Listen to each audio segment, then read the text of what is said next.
Halloween. I propose. Not so much happy Halloween, but like, let me go back to my birthday. So I got like all these happy birthday texts and things like that, as one does, and I'm grateful for that. But then I will like feel like that it's then implied like you better have a happy birthday, even if you're not happy. So I remember to be careful with my words. When it was Christina's birthday, I sent her like a nice text, and it said, you know, just like about me being grateful that she was born on this day, not inflicting or imposing that she have a happy birthday. Yeah, you can if you want, or if you're able to, go for it. So anyway, happy Halloween. And it's not that I'm unhappy. I'm actually pretty unhappy today. Not because it's Halloween. Halloween is like my favorite. I'm just tired overall. Everything is tired. I'm fucking tired of running. And I've lost sight of why the fuck I'm doing any of this. So, I don't know, I probably have talked about it before, but just recap. I have a race November 21st. It's a half marathon on it's the Upstate Classic course. It's, you start at the Altamont Fairgrounds. I have run this course, I don't know, 2 or 3 other times, because like, that's where it usually is, but then the Helderberg to Hudson half marathon, that's supposed to be somewhere else. They relocated to there. I think I ran it there, so 3 times. Last year, when I ran this exact race, I PR'd my half marathon time. PR, personal record, got the best time ever. And so I said I wanted to do even better this year. Like it's up on my accountability mirror from the beginning of the year. In the beginning of this year, in January, I put up like, I don't know, maybe 12 or so post-its of things that, not that I wanted to do, but that I would complete. So it was like, one of them was get on the schedule regularly coaching at Shatter. And now I'm there 6 times a week. What else? I wanted to break out of my old snatch weight was 100, and I wanted 105, and I finally got it. Pull-ups, so those are like CrossFit things. But then like my running goal for the year, last year was 500 miles, and I went over that. I think it was like 523. So I was like, well, let's just increase by 10%. So it was like, I want to run 575 miles this year. In theory, I don't actually want to run that much, but I will definitely hit it now. Anyway, so things on the mirror. Why did I start talking about that? Oh, yeah, one of them was PR your half marathon time. I wanted to get like 205 or something like that, because I think my old time was 207. Oh, it was like almost 208, which was a beating from the time before. Anyway, so Jurgen, he's wonderful. Took this time to write me a program, but it's got me running 6 days a week, and it's a fucking lot of miles. Like, for example, I ran 150 miles this month. I have never run that much in my life, ever. I think typically before that I was running like, it'd be like if I was running 10 miles a week, which is 40 miles a month, and even that, I was like way fucking behind. So I'm running a lot, I'm getting faster, I'm getting better, but I'm just, it's so,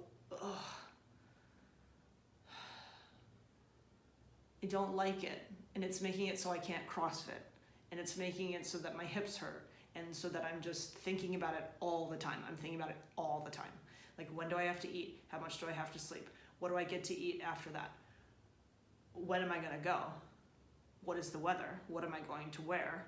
Am I going to be too hot? Am I going to be too cold? What about my hydration? Well, what about, do I have enough fucking noon tabs? What about goo? Do I have to order that? How are my feet? How are my socks? How is the fucking skin on my body that's just falling off from being too sweaty all the time? It's just like a constant thinking.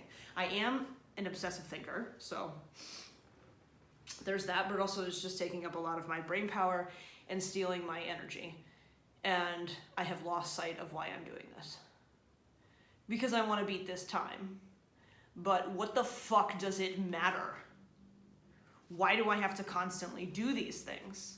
This is a good thing to be thinking about. right? Stopping in your tracks and be like, wait, why am I doing this? Then you remember or figure out a new reason. You either keep going or you don't. You know, I just want to keep going along doing the same thing. Like, oh, I'm unhappy about something. Do I want to keep doing this? And I just made a possible connection. It's not that it's the only connection or even that it is the answer, but because I do things like this to make me feel better about myself, because I feel like a real piece of shit. Here's a tip. I'm willing to bet. I think if you think somebody's a piece of shit because of something they did, they feel even worse about themselves. Well, maybe, I don't know. I can't speak for other people. Maybe they don't feel like shit. I'll tell you this. Anybody listening, if you ever think I'm a piece of shit because of something I did, don't worry. I got it covered in the feeling like a piece of shit category. Yeah, it's covered. That's covered. Why do I fucking do anything? Because I feel like a piece of shit.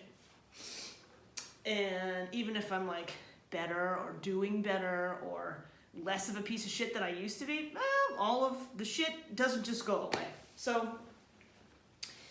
yeah, I guess if I can run a bunch of miles, oh, hey, look at me. Well, if I can raise some money for something, oh, hey, look at me. If I can make somebody feel better about themselves or gain some sort of new insight about themselves or help them through something or just be a fucking good person,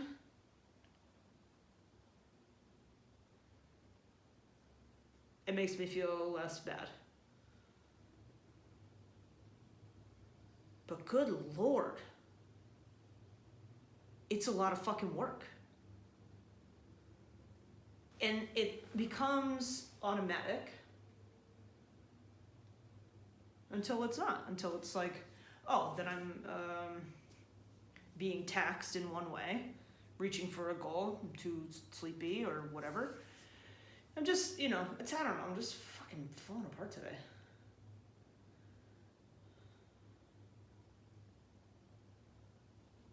So that leads me to forgiveness. Because carrying around resentments, whether it's for someone else or for yourself, is exhausting. And I was trying to think of it. I was like, okay, so I know there's judgment cast against me. There certainly is. By any number of people. And it's not because I'm more important than anybody else. No, everybody's got fucking judgments cast out there. That was a fishing line. Right now, I'm like, I can come up with like, oh, judging her, judging her, judging her, judging him for sure, judging fucking him and her and, oh, anyone I fucking think about.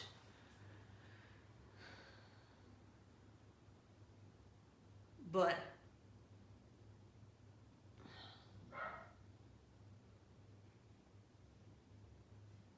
then I try not to do that.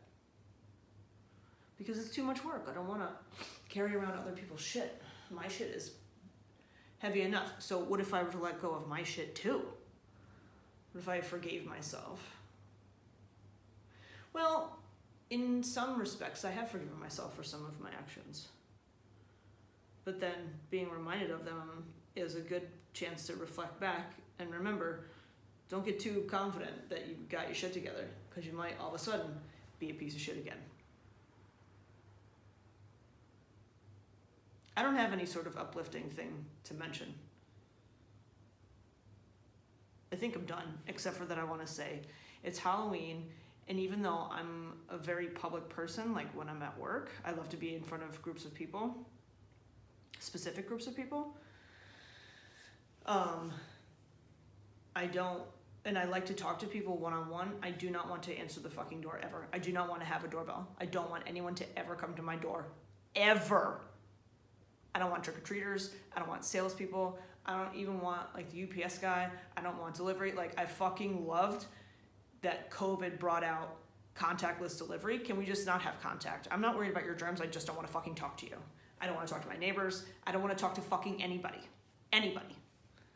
Unless it is an agreed upon arrangement. And I know you're coming or you belong here. Kids, fine. Chris, fine. The end. Unless you're my friend and I knew you were coming. So So even though I love Halloween, yeah, I'm not answering the door. I am not. I'm not doing it. So thank goodness we went over to Ian's house and we trick-or-treated in his area. Oh my God, let me tell you this. 'Cause this is fucked up. So we're in his area. You know, the kids have grown up. They've trick-or-treated there most of the years. We've been over here a couple times. I think there was one year at his mom's house, but most of the time it's been over there. And Olivia's like, I want to go to the rich people neighborhood. The rich people, rich people, rich people. Because she rides a bike over there, and there is a street that has like absurd houses. Like, what are you doing with all that house? Does anybody even fucking live in there? I mean, like, or is it just, you know, a family of 4? What do you need that big a house for? Maybe they do. I just was saying, I would, if I had that much money, I wouldn't choose to spend it on a house. I would want, and if I had a house like that, I would want to have more space away from fucking people. Not one on top of the other. I don't want that. I want to go outside without anyone talking to me. Anyway, so we get to the rich people neighborhood, and they went like one house, next house. It's a cul-de-sac, yeah? So end of the street, like a lollipop, come around, of course.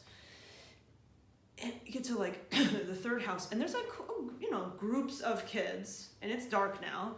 And then I turn around and I see what is obviously an adult dressed in a Pennywise costume, and he's got a big, I'm gonna call it a bouquet of balloons, the red balloons. And it was like, in an instant, I turn and I look at Charlotte, and I was like, it's okay, because like she does not fucking play with Pennywise. And I grabbed her hand, and Ian was right there, and I just, like, it was like an instant. I turned and I looked at the guy, and he looked real fucking creepy, and I was like, not cool, man. And then he like went like this and said, get over here. And I was like, are you fucking kidding me? Read the room, guy. Unless he's an actual, fuck you, low battery. Unless he's an actual psycho or sociopath, these little fucking kids, this is not funny. Don't fucking do that. This is not the fucking some other time and place where you can just run around like a goddamn psychopath. It's not cool. We didn't come to your fucking haunted house. Get out of here. Oh my God. And so like Charlotte is crying, and he goes off, and then he's like following kids up the driveway, and there's another little girl crying, and I'm like, this is fucked up. And there was a car that he had come out of that someone else was driving, and I'm just fucking daggers looking down the street, making sure I know where this motherfucker is so my kid doesn't have to see him again. Am I being a helicopter parent? Maybe. But I don't know. I feel like you shouldn't do that. These are little kids. It's not like we went to your haunted house. I already fucking said that. Anyway, he left. But Ian and I could feel it. He like, he started to walk down the street. I'm like, where are you going? And he was like, no, I'm not, nothing. I know he wanted to go fucking do something or say something. And I'm like, I do too, but we can't be acting fools out here. We're parents. And then I was thinking about Chris, and I was like, oh my God, if he was here, it would just be all three of us like, fucking, you wanna go? He's like a hawk looking, the protector, right? They both are. They're good men.